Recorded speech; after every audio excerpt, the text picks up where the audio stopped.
Python's journey began in the late 1980s, when Guido van Rossum, a Dutch programmer, started working on it as a hobby project during Christmas.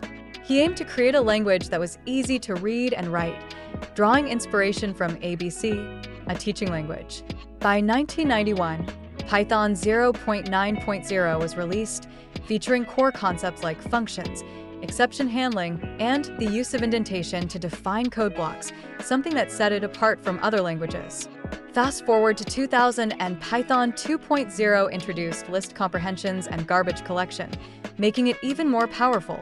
But it was Python 3.0, released in 2008, that marked a significant turning point.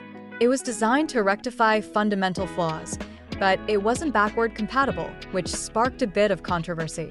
Still, it laid the groundwork for the future.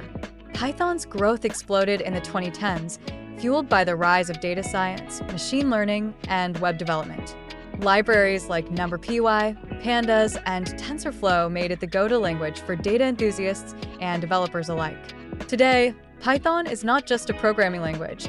It's a community, a culture, and a tool that powers everything from simple scripts to complex web applications and artificial intelligence.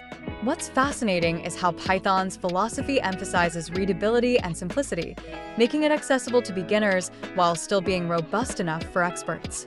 It's a language that continues to evolve, proving that sometimes the best ideas come from a simple desire to make programming easier for everyone.